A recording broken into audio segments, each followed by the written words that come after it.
Welcome to the CodPast podcast, where your fishy past hooks your brilliant future. With Dr. Deborah, Laura, and Dr. Trish.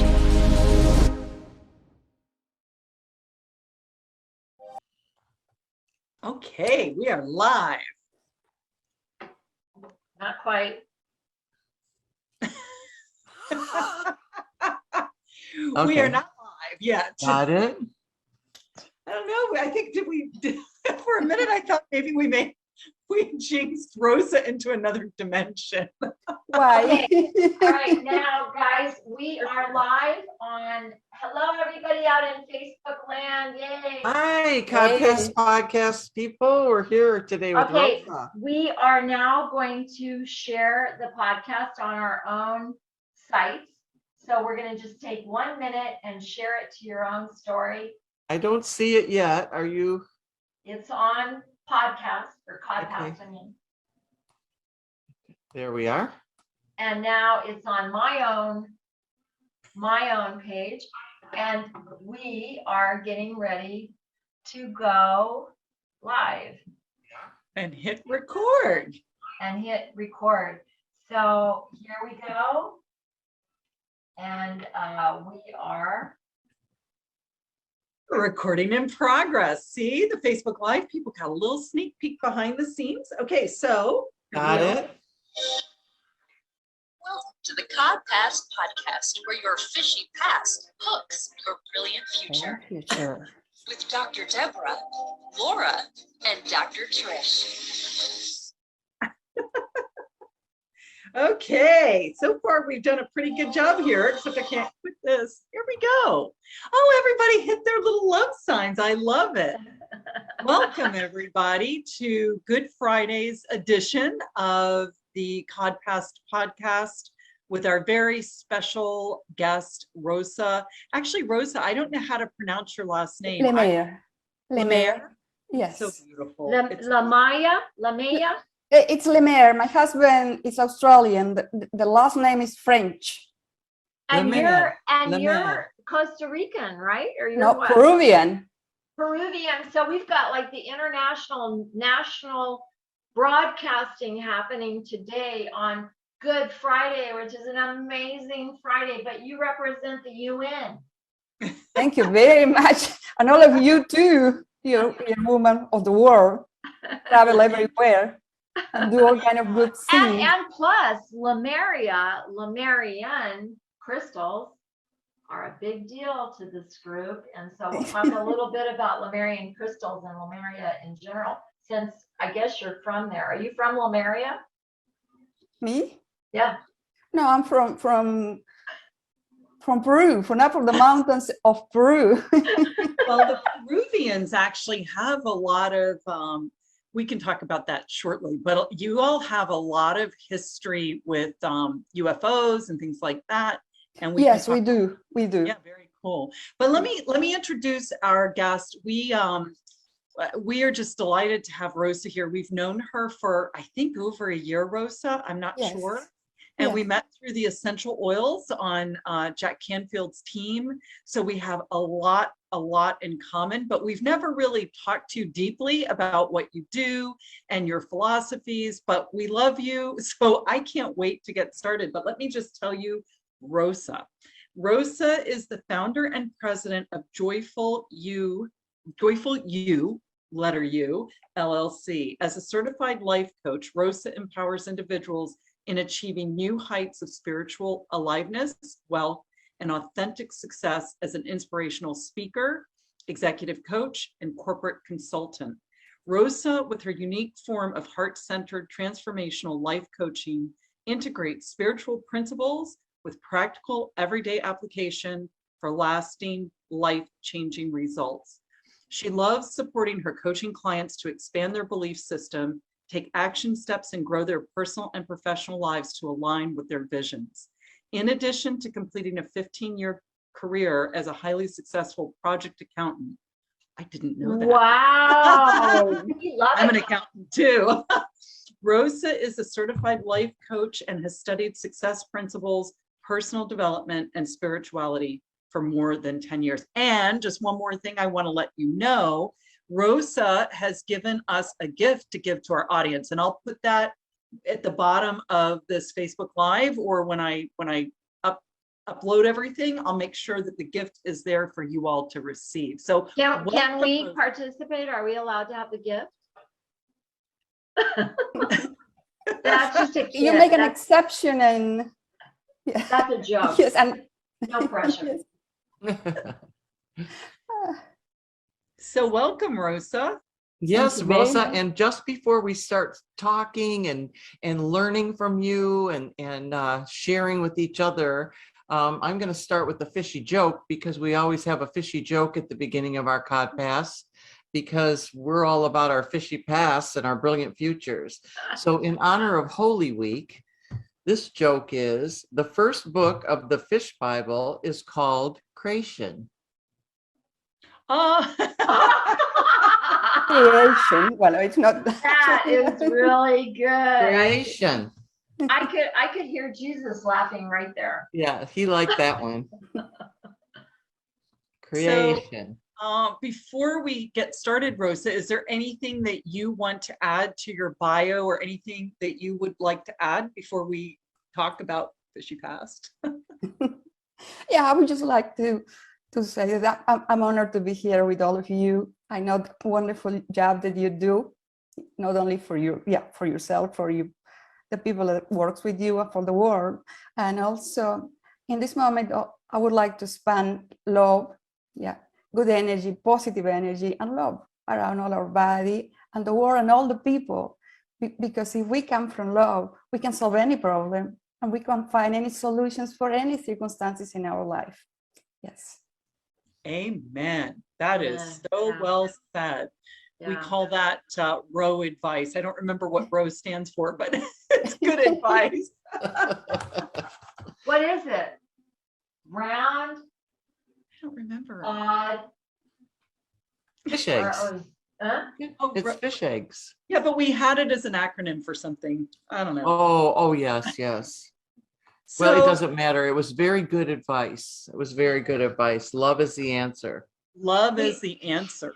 And we believe that. I mean, we always go back to Jesus's words, not Jesus's religion, because we believe that Jesus was talking to everybody, and that he didn't say, you can listen to me, but you can't.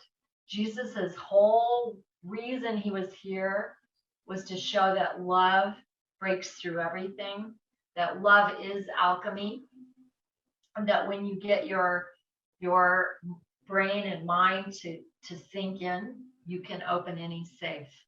And we always promote what Jesus said, because we know that it's totally magical. And when you get out of the dogma of what you can't do because of this or this or this, and you start listening to what Jesus said we can do, all of a sudden the whole world opens up and supports you, and you start being in the flow more, because you're being supported by all the entities that Jesus talked about, said we need to do. And you just summed it up in a couple of sentences, Rosa. Thank you. Beautiful. Yeah, very beautiful. So Rosa, you come, I know, because I've printed it out, with a Fishy Past story. So we would love to hear it and see how it's helped you in your present, and how for extra credit, like how you see it helping you in your future. And we like to make fun of it. We like to make fun of Fishy Past, because we think they're so funny. Yes. They're so fishy. Well, it will be like this. I was young, but also immature, insecure, all kind of things. And also I like very handsome guys. But sometimes only very handsome. If you don't define completely what else do you want with very handsome, the package doesn't come complete. So he can be very handsome, but at the same time is not available, or he would be this or that. I resemble that remark. I do too.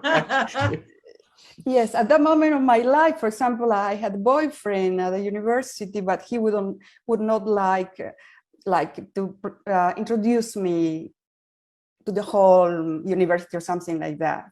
Was like, why do I attract this kind of people? Then, well, at that time I didn't know, but then time passes. I am 30, I'm already working, I'm still single, and I'm 35. And one day I arrive home and my mom says, Rosa, please take a seat. I would like to talk to you. She never says that, she just talks. So I say, wow, what she's gonna tell me. And she says, I know, you know that I'm proud of you, you're successful, you're professional, but I think, don't you think so, that you have a lot of love to give and to receive? Why don't you find a good guy, get married and have kids? And that was something that without telling anybody, I wanted.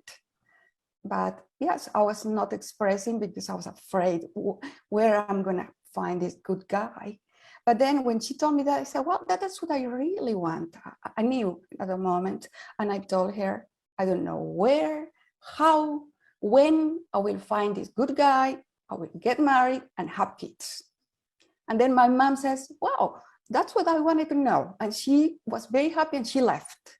The one now worried was me. Yes, a good guy, everything's nice, but where and how? I was going out with a boyfriend. Very nice guy, but we were not getting along. He was handsome too. We were not getting along. All the time I was kind of fixated in the hands.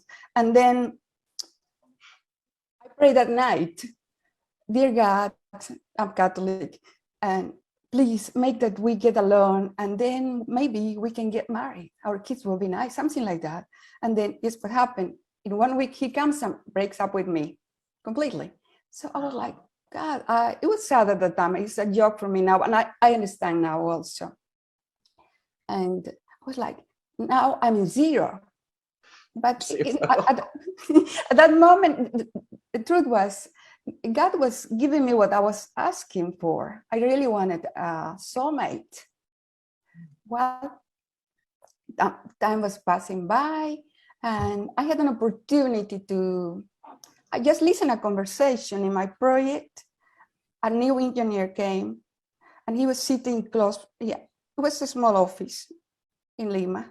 The project was away.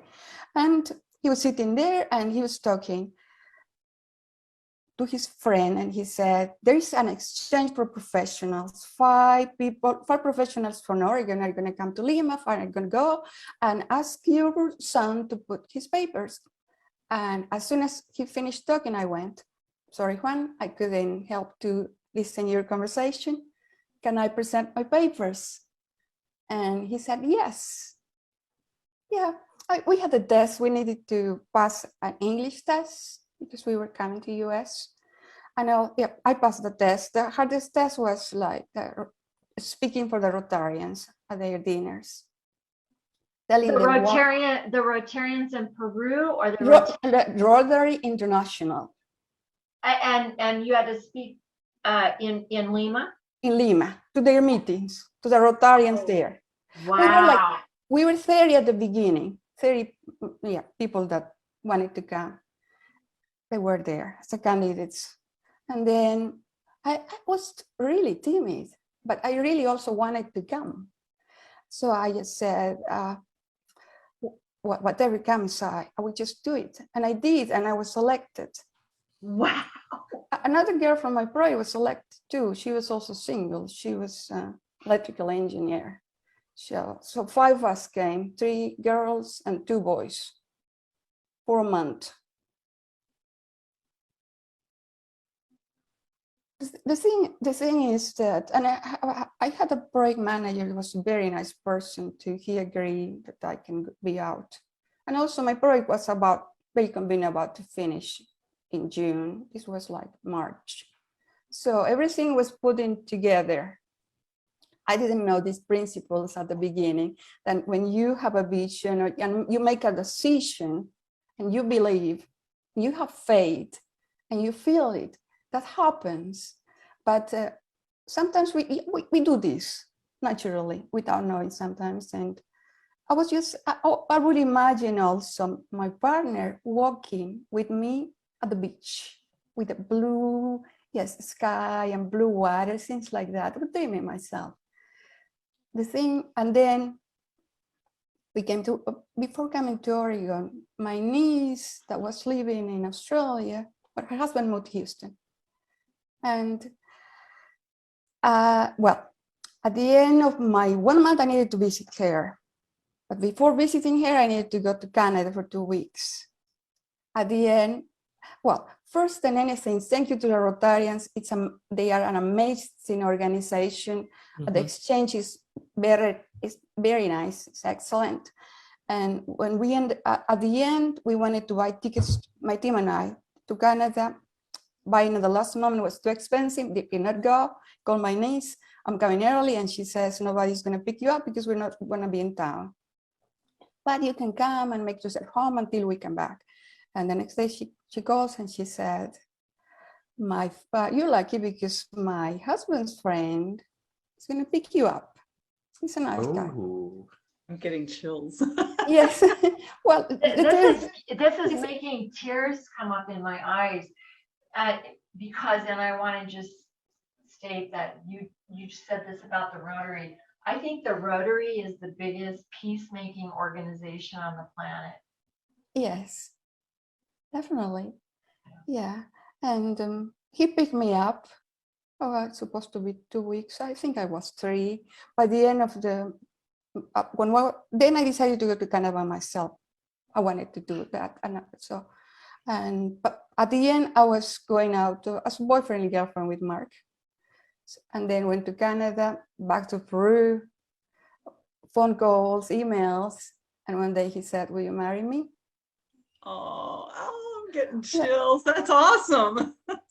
Yes. And now we're 21 years married and we have 2 wonderful boys. They will be 17 tomorrow. Yes. Yeah. Wow. They're twins? You have twins? Twins, yes. Wow. Yes. Wow. And I had them when I was 42. So anything is possible. I got married at 38. At that time, my husband was also single. And he's a mountaineer. He was climbing mountains. So he was also single at that time. Wow. And you met because your friend had him give you a ride. Because, excuse me, what was the question? You met him because he gave you a ride. Yes, because my friend went out of town with her husband and nobody was there to pick me up. And then they asked him if he would be willing to pick me up. Well, that's what's his name? Mark Lemaire. Oh, you said that, yeah. Yes. And so also is he Peruvian? He's Australian. Oh yeah, you said that. Oh my gosh. And but what Mark was thinking is he's a very nice guy, and I was thinking he's gonna pick up my niece's auntie. So he was imagining an older lady than me. Because I was not that young, but yes. Oh, that's such a beautiful love story. Yeah, such a beautiful love story. And we all believe in love, and we believe in romance, and we believe in like Cinderella, that in one moment somebody can find our shoe and that the shoe will fit. And we all, I think the whole human race just wants to express love. We want to express love however we can do it. It's like your mom said, I feel like you have a lot of love to give, but I also feel like you have a lot of love to receive. And I think many of us get the message like, you have a lot of love to give, but don't plan on receiving any. Yes. And I think that is a story in religion. I think it's a story in families. I think it's a story in corporate America, in our education system, in our healthcare system, that yes, you have a lot to give.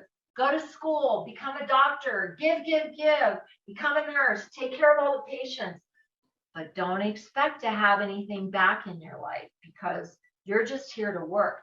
And the thing is that we've been trained to be slaves instead of receiving. And Jesus was about receiving. Receive what I've brought to give to you.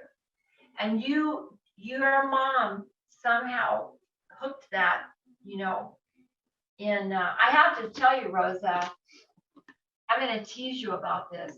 Yes. That's not all that fishy. Like But the fishy part was, we've heard some really fishy stories on this, and for that example, was just kind of like almost fishy. my friends at the university were saying, what's wrong with you? You look okay, but you don't have boyfriends, and you're not getting married. And my accounting teacher, he was telling me, stop practicing judo. I practiced judo for 5 years. Judo? Judo, yes. Whoa. And he was telling me, don't you see that you don't have a boyfriend? Something like Yeah, that. that makes you feel good, doesn't it? And you know, the other thing when you were talking and what Trish was saying too, you know, we're supposed to be vessels, and vessels receive, especially women. Women should receive a lot more than they give. And but we're also told at a certain age, after a little bit of fantasizing when you're 5 and 6 years old, don't believe in fairy tales. Your prince isn't going to come and get you. You aren't going to have a Cinderella story. And that's not true. That is not true. There is magic and love and miracles. And even though they may not admit it right out, men want that too. And I think they would love to be someone's prince. And I don't think that it's sexist or anything like that. I just think it's the normal giving and receiving. And so, You're making me cry, Deborah. Well, I'm saying, Or, believe in fairy tales. Wasn't Jesus called the Prince of Peace? Yes. And you're just evoking so much emotion in me. It's like no man on the planet, including gay ones, don't want to be a prince. I mean, especially gay ones. They get to wear tights. And so I know that was a broad statement, but I thought it was kind of cute. You know, if you conjure up a prince that has tights, blue tights on, it's like, that's kind of cute. But I mean, every guy wants to be a prince, and every woman wants to be a princess, or in my case, a queen. Every woman wants that. Whether you're from India or Peru or Hawaii, to be a princess among your people is the most ultimate thing to do. And Deborah, what you're saying about vessel and what we're learning right now in a lot of the books that we're reading is that women, their entire nature of being a mother and being a wife and being a worker is to receive, not just give until you have nothing left to give. It's to receive. Yeah, and I think sometimes we I don't know if it's society, I don't know if it's learning, I don't know what it is, but sometimes we don't feel, like you said, worthy of receiving because of what we've been told or taught. And then that throws the man off because they are givers and they are problem solvers. And then we're like, oh, wait, no, we can do it on our own. And they're like, oh, this doesn't feel good. And so I think it just have to be the natural vessel that we are as women. And we can be very powerful. Doesn't mean we're not powerful and independent and that, but we also need to be open to receiving because that keeps the balance. Yeah. I think it's really interesting, Rosa, because your mom took you from this, and here's the fishiness I see, the shallowness, right? Like, yes. You were just living in a shallow existence. You were doing judo. I'm not saying judo shallow. Don't get me wrong. Yeah, it's not shallow. That's not shallow at all. But you were living this very superficial life where you had these handsome boyfriends and you did whatever you wanted. And then your mom went deep with you and it ignited something in you that then you're like, yes. And then you prayed about it. And at the time you didn't even know God was answering your prayers because it didn't feel like it. Right. Yes. And so you went from this very shallow, and we're embarrassed about the shallow pieces of us when we were young. Yes. We need those shallow pieces though. We need them or we wouldn't know the deep. That's right. And so you probed deeply, and it was in that prayer that deep prayer, the deep, okay, that here we go, that you just went along for the ride. So you went with the flow, not even, I wrote it down. You said that sometimes you do these things just by nature that you now Yes. know from the success principles. So do you want to talk a little bit about that, the shallow to deep, or how you Yes. help your clients as well? You know, what your thoughts are on that? Well, and as you say that, Rosa, would you tell us then how did that bridge your learning? So you were, it's amazing. We all four have an accounting financial background. So all four of us are highly evolved in the female stature because we all have a very deep, you and Laura really got into auditing. But I was just talking to a friend of mine who I said, I love compliance officers. I was in banking and real estate and all of that. Compliance officers are never the most popular. No one likes a compliance officer, right? Because they're like, no, that's not how it is. But they're the ones who push you to be better than you thought you could be. And so you and Laura you guys have a life of pushing people beyond what their comfort level is because of that compliance. Like, look, I know what I know, and you're not going to get me off of it. And that's that compliance auditing, like, come on, step yourself up. And so what brought you from this incredible story of love and background of compliance and high achievement to then jump over to something like the success principles with Jack Canfield or any of the other ones? Yes, this was when the boys were already 8-year-old or 9. And then one day my husband comes back home and he says, I was thinking to finish the job. And I said, which job? And he said, Mount Everest. When he was 29, he was very close to the summit for the North. They climbed to the North Pole without oxygen, and he had frostbite. Oh! Yes. And now my husband is in his 50s and he want to finish the job. At that moment, I was thinking, we have a very good life, wonderful 2 kids, and this is very dangerous and very expensive. Like, no, or something like that. And better I find a job. And I was looking at a job in accounting. So yes, I'm supposed to find a job in accounting. And then I see personal development everywhere at the moment. I took it for me, and then I decided to be a certified life coach. I really like it. From Jack or from who? I was certified by the Life Mastery Institute at that time, which is Brave Thinking Institute, Mary Morrissey. Mary Morrissey is one of my favorite. She's a woman, and I always love that. But Mary, I think, is extremely pragmatic about the steps. I like her a lot. Yeah, she leads with love too, doesn't she, Rosa? Yeah, she does a lot. Well, Yes. she's a woman, and I think that all of us keep integrating that as deep as we can, because we're women. It's our thing, you know. And I think so many people don't want to admit that, but it's almost like, well, wait a minute, that's the best of you. So you became a life coach underneath Mary Morrissey's group. Yes, and also I love Bob Proctor, Jack Canfield, all the people there now. Yes, I really like what I do. At the beginning, people tell you, even family, this is woo thing. Why are you wasting your time? If you go work in accounting, you're gonna have your money.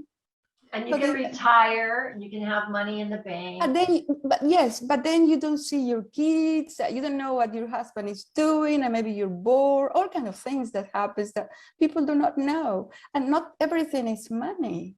Well, besides that, we used to tell the kids in our schools, you can be your own CEO. And so if you decide that you're going to work 60 or 80 hours a week for somebody because they're going to pay you.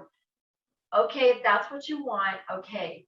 But you're your own CEO. So you decide, okay, I've got 24 hours in the day and I'm going to block off this much time to devote myself to being a slave. And when you start looking at it that way, you think about the accounting careers of those are 60 plus hours a week because you take it home with you and you just get, accounting is tough. And so you go, well, my life is just going to be about my job, which is what a lot of CEOs have done, is they just forget they have any other part of their life. They just go, I'm going to work and I'm going to make money and I'm going to save it. And then they get to be 70 or 80 and they go, I always wanted to climb Mount Everest, but I didn't think I could. Finish Or the they- job. Yeah. He Yeah, they run- tried again. Yeah. Did he make it, Rosa, the second time? No, but he climbed Shishapangma in Nepal, also but it's Mount Cook in New Zealand, Mount Rainier in US, and other mountains. Yes, and he attempted twice Mount Everest, which is very good. Yeah. For me, I was just happy to see him come back from Mount Everest I alive. bet you Because the guy that was point. climbing with him died in the climb. Well, Oh, one of the and- guys that was with him passed away. Yes. The Well, second climb. there's a brand new special on that. I think it's on Netflix, and it is about a group that went to Nepal. And what we've gotten to know, I think you guys all know James Steely, Yes. who is 60 something, and he's right now on the Pacific Coast Trail, which is 2,800 miles long. And these people that are adventurous, like Christopher Columbus or Amelia Earhart, they do. I heard the most beautiful saying the other day, and I'm gonna. This is a really good time to say it.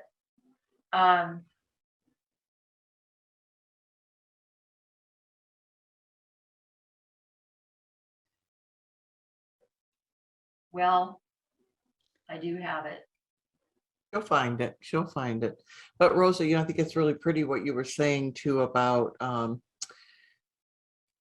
I like that you supported him to try it again because, and that your family or some family, some friends go, oh, that's woo woo, get a normal job or whatever. Yes. And so I like to say to people, what I'm working on right now is woo woo because I have a corporate job. I've had a corporate job for 48 years. And so I've got one foot in both worlds. However, woo woo or not, it's what's in your heart and soul, Well, that's the same story that the church negotiated with scientists in a document with Le Chardin that said, if you can see it, it's science, and if you can't see it, it's spirit, and science is not spirit. But Jesus said, wait a minute, that's all the same thing. Basically nowadays we know it as quantum science, that you can't see what's real. You can't. What you're seeing is not real. You're seeing something else. And so, I think any of us that have really big dreams outside of the norm, like here's the dream: go to college, find a mate, have kids, retire, don't question much, go to a retirement village, play golf and go to lunch. And I think that's fine for if that's what you want to do. But if, like the four of us, you're born and you have this itchiness all the time, like, wait a minute, I know life is more than this. I know I can do better than this. I know there's more out there. And my mom said, honey, aren't you ever satisfied with anything? And I'm like, well, I'm happy, but I'm not really satisfied. Like, I want more. And she's like, you should stop that. That is just going to get you in trouble, And back to your thing about climbing Mount Everest, now, instead of the people really having to think about how they're going to climb Mount Everest, because of money, people are being dropped off at the top of Mount Everest. They go up, for a day or so. They have people carrying their oxygen. They have people carrying all their equipment. All they have to do is go up there and put the flag and get a picture. And now Mount Everest has a string of people going up there. It looks like you're going to Disneyland. There's no admiration, it seems like, left. But here's, you guys, what I wanted to tell you that I heard in this movie about Alan Turing. And Alan Turing broke the code for the Second World War, the Nazi code of Enigma. And it's quite an extraordinary story. There's a movie on Netflix about it. But I'm going to say this in everything that I do the rest of my life, because this is about each one of us. But it's also about any dreamers, anybody who just wants something better than this, right? Sometimes it's the very people who, this makes me cry. Sometimes it's the very people who no one imagines anything of, who do the things that no one can imagine. That's Beautiful. true. And that was what Alan Turing was told when he was a child, struggling because everyone was bullying him because he was so smart. And they were bullying him horribly, horribly. I mean, he was very abused. And one of his professors said, sometimes it's the very people who no one imagines anything of, who do the things that no one can imagine.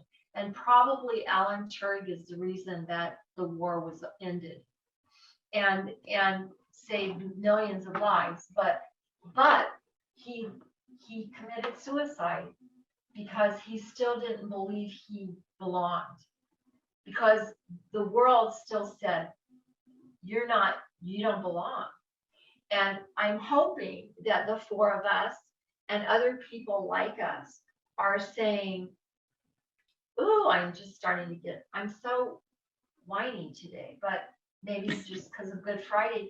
But maybe the people who don't belong are the people who belong. And maybe the people who don't or who belong are trying to find their way out of the box. So then that I was going to say, that gets back to the question, Rosa, of the shallow to deep. And I guess taking it one step further, accounting to spiritual, because, that's been my path as well. I'm also a, CPA trained, American trained CPA, yes, whatever. And I've done taxes. And so that's very, very left brained. And I know a lot of accountants actually, they must have a very narrow corpus callosum or something, because they can switch back and forth between right and left brain. But now all I want to do is play in my right brain. I just want to create all day. And I'm curious about your path. And now that we know that people are awakening, how do you recommend that they bridge that gap? Because people are waking up and listening to us. Definitely. Do you guys believe that? Laura, do you believe what you just said? Which one? People are waking up. Oh yeah, I definitely do think so. Don't you think, Rosa? A small percentage. Yeah, I do. What do you see evidence of, Laura? Oh, you're asking me? Yeah, I'm gonna ask all you guys about that, because it's a huge question this week that's going on. So why do you think it's wakening up, and what are you seeing as evidence? Because people lean into me as if I have the answers, because they know I'm impractical, but they also know I'm not stupid. And so I think I legitimize whatever it is that's starting to popcorn wake up in them, and they feel safe with me. They know I don't judge, and I don't know the answer. So I'm always curious to hear what they have to say, but it's like everywhere for me. Yes. So is it everywhere? Yeah, I'm anxious to hear these, but this is stuff I need to know from you guys, who are my mentors times 1,000. And so, Laura, in your past, like 10 years ago, you didn't see so many people leaning into you as you see. I didn't have the spirituality. I was like Rosa was once upon a Me time. neither. Me neither. I Exactly. didn't have, and going back what Trish was saying, sometimes we think we don't belong with, or yes, the thing is we all belong, but we don't have the awareness. I learned in my 50s, and that's when I was very supportive to my husband. He didn't understand. This is what we were saying, what you're doing in here. But I changed completely, and I knew that I support him, and I knew that sometimes it takes time, because all of us, in some way, we have unmet needs from our childhood that we carry without knowing. And we think life is like that. I don't deserve this. Consciously, yeah, when I think with my brain, I know I deserve, but subconsciously, I think I do not, because that's what I learned when I was a kid, when I was a sponge, when I was just taking all what teachers, people, family, and the world tells me about me. And that's not who I am really. So we all belong to this world. We all can do great things when we have awareness. And we have all people that already did it. We don't even need to invent anything. We just This have is an what made me awareness. think, this made me think, Rosa, is that there are some people who are on an unquenchable thirst for self-improvement and knowledge. Ever since I was very small, very young, I was reading stuff, self-improvement. I couldn't get enough. I couldn't get enough of philosophy. I couldn't get enough of you know, self-actualization, all that stuff. Like, it was just in me. And I think then some people think something's missing a little bit, and then they discover self-development, or they hear some things and they're like, oh, I want more of that, or I want what she has or what he has. And so I think that people may be waking up a little bit now, some people, because they're seeing people that are, we're more bold, we're emboldened now. We're not hiding it anymore. There was a time where I'm like, well, you know, I better not be too woo-woo, or, you know, They're they're not not going gonna to take like me me. seriously at work or whatever. I don't care about that anymore. I am so powerful, and I have such formidable faith and belief in growth, personal growth. So anyways, I guess people maybe are stepping their toe into it a little bit more. I just always have. Tell me, okay, so now it's your turn to answer that question, is that, do you believe we're waking up as a society on the planet? And if you believe that or not, you can explain it, but what exactly are you seeing that gives you evidence that that is happening? I am seeing people of an older age, and I'm going to say 45 and above, start to realize that there's more to life than achieving a house, a car, a boat, all that other stuff. And maybe they didn't have that in them when they were younger. I'm seeing the younger generation, I think, have been conditioned to be offended by everything. And I feel like their identity is getting lost, because I know deep inside that these young people are very intelligent, but they don't want to believe in the spiritual as much, because it's woo woo. It's almost like a cycle, right? It's like our parents thought it was woo woo. We're like, we're into it. And then, so I guess the evidence that I'm seeing is more people my age or our age, 20-year span, being more present every day, people that are more present, people that want to have conversations, people that maybe are still afraid to build a relationship with somebody because they're afraid of getting hurt, but it would be the best thing for them in their whole life. They would just be, you know, I think we just have to, I don't know. I think I'm seeing, like I said, our age, maybe waking up a little bit. You're not seeing this in the younger generation that you see? Not as much. But not as much, but some of them are also, if they are, for example, living your family live with you, Mhm. they see this every day. Mhm. And even though may not manifest it, they know, because when my boys, they don't believe in woo, but sometimes I listen to them talking like I talk. So, and I don't say anything, but I'm very happy, because and sometimes when nobody can make you angry, you decide to be angry. Yes. Yeah, yeah. Why we allow? So do you, Rosa, do you think that the world is waking up? I think so. Yeah, I think. And Some what is places, the evidence that you're seeing of, yes, more?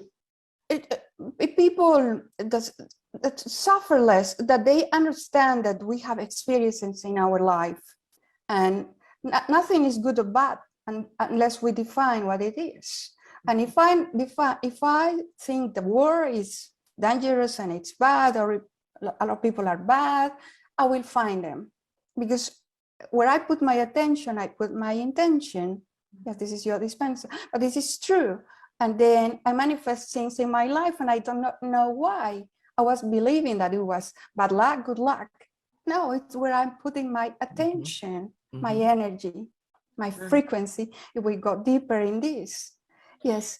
And I think that I was just talking about this. I spent 2 nights with my sister, who's quite a bit older than I am, and she has some remarkable circumstances around her life, and we were talking about these. It's funny, we're talking about the same things that we're talking about right now, so I know it's floating around there out in the air, and people are sort of grabbing it and talking about it. And of course, because I had never spent the night with her, we're talking about our parents and what kind of influence they had, and you know, do we think that something in them hurt us so hard that we all became overachievers? Because all the kids in my family are overachievers by far. Just even like my sister and I joke all the time that something weird happened in us, that we don't want to waste time. And so even when we're sitting on the toilet, we take toilet paper and clean up the floor around us, because we don't want to waste any time. And so it's an odd thing, but we both found out we both did that at the same time. And so but in that, she's in her 70s, and she had cancer really bad 40 years ago. It went from here to here to here to here, and she was pretty healthy. Like, she'd never smoked or didn't drink much and all that. And so she kind of defied a lot of the statistics at the time. But it was, we all taught that we know that energy is everything, and that love vibrates at the highest form of energy. And that if your energy starts to fall, you start to get sick, then you start to get cancer. And at the lowest energy, you're dead, but you're still vibrating even when you're dead. And so we know this about energy medicine, which is my thing. But we were talking about what were some of the knives that went into us, and then we carried them forward. And did we keep trying to compete outside of those knives that maybe our mom or dad gave to us? And we were talking about, do you think the world is opening up? Well, she decided, because of her friend daring her, like Laura does for us, to don't do this to me, Laura. I'm going to tell you this part. Do not use this one. But she said her friend dared her to do an internet date. And this is my sister, who's, not grown up in the internet world. And she did it. I couldn't believe she did it, because it's not something I really want to ever do. But I mean, more power to you if that's how you do it. But anyway, she immediately that first day was contacted by a guy. And that was 1.5 years ago. And his wife had just passed away. The story is pretty Cinderella-ish if you listen to it. It's amazing. But when she got cancer, I was just telling her yesterday, when she got cancer, it was really bad, very aggressive. They said she probably wouldn't live very long. And she had 4 little girls. And she said to me, I'm going to Oh my goodness, my battery is about to run out. You guys, you need to talk. I need to run and try to plug this in before it runs out. Well, I want to get back actually, and now I'm going to go into, I'm just adding layers to this question, Rosa. Yes, Same question, shallow to deep, accounting to spiritual.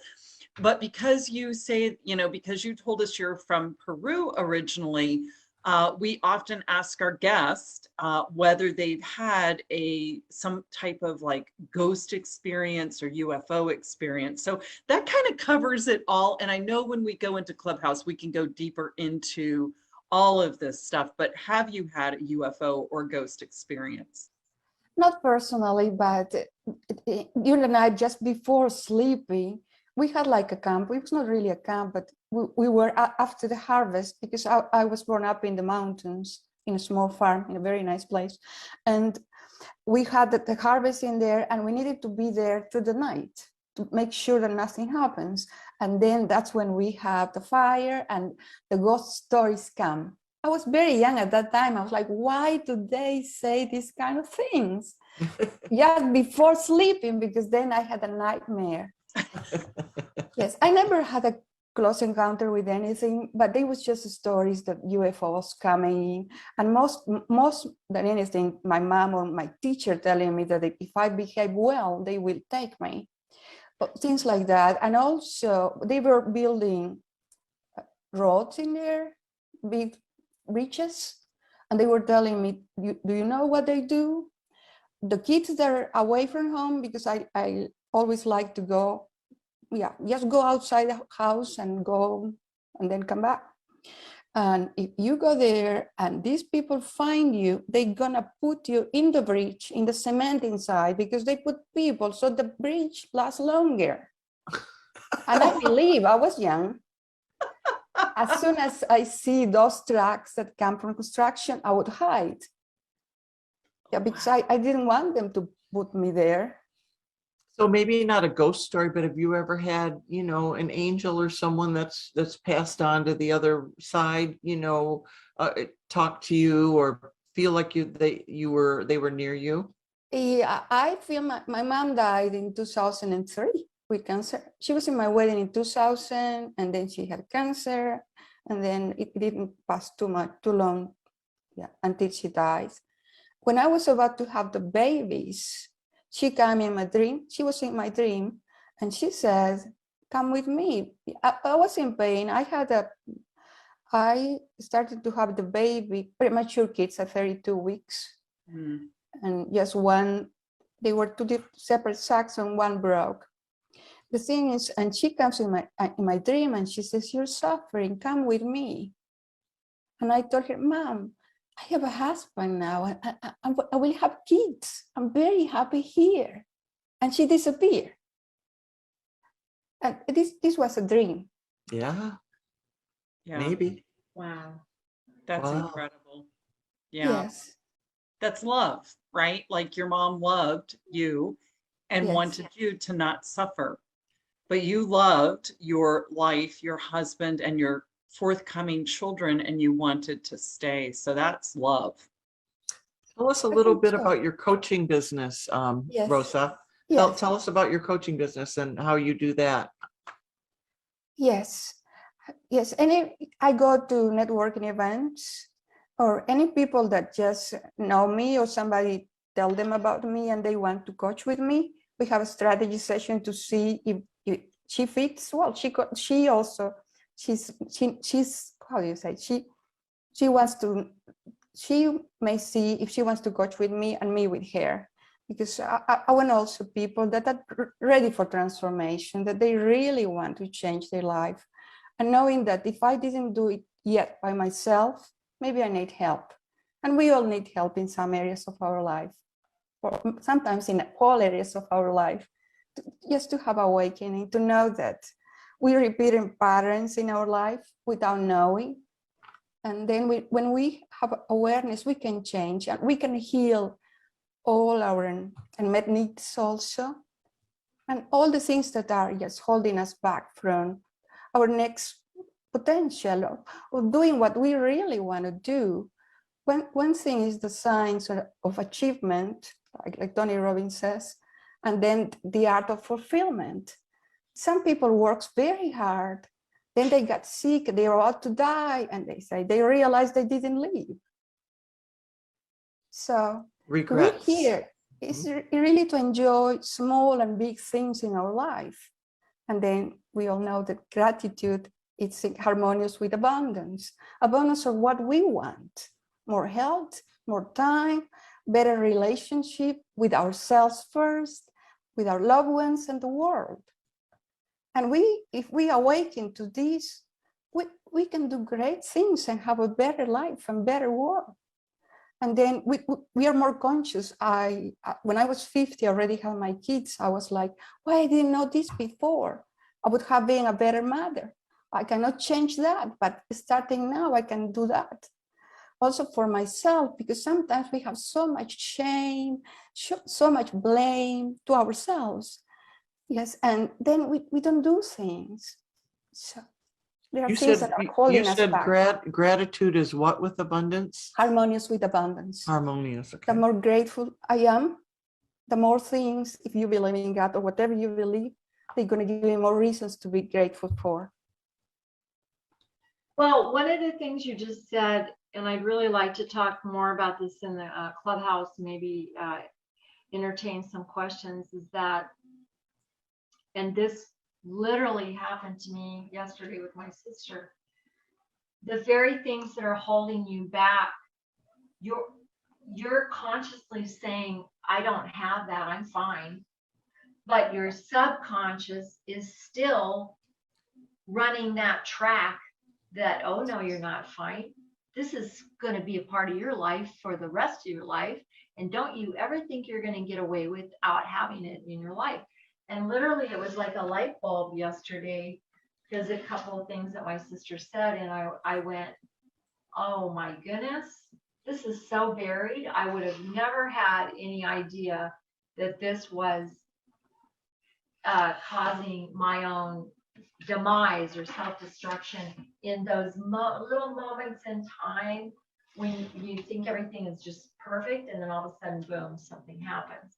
And well, it's interesting, Trish, because what you're talking about is talking it through with another person. And I know we've talked about introversion and extroversion, and something that one of our guests, Daryl Gurney, who I know you know him, Rosa, had talked about too, is introverts try to solve problems without others.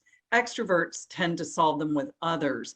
And what you're talking about, Trish and Rosa and Deborah, is we're all coaches, and coaches help pull that out of you, because it takes more than just your head. You can't solve your own problems with your own head a lot of times. I'm not saying you can't solve your problems. It's just hard to be objective. And that's why we need people like Rosa said. But I was thinking too, Trish and Rosa, Trish was saying, you know, the stab with the knife, but stabs from knives, most of our parents tried their best to give us love. So Rosa's story about, you know, how they take your bones and make you into the bridge, you know, and how you hid. Well, that was just your mom trying to protect you from potentially, you know, bad people.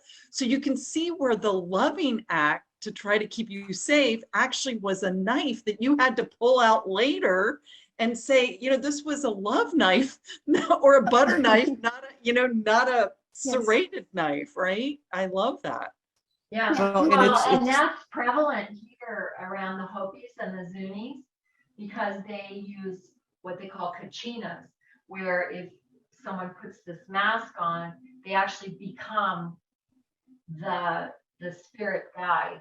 And their way of raising the children scare the bejesus out of them.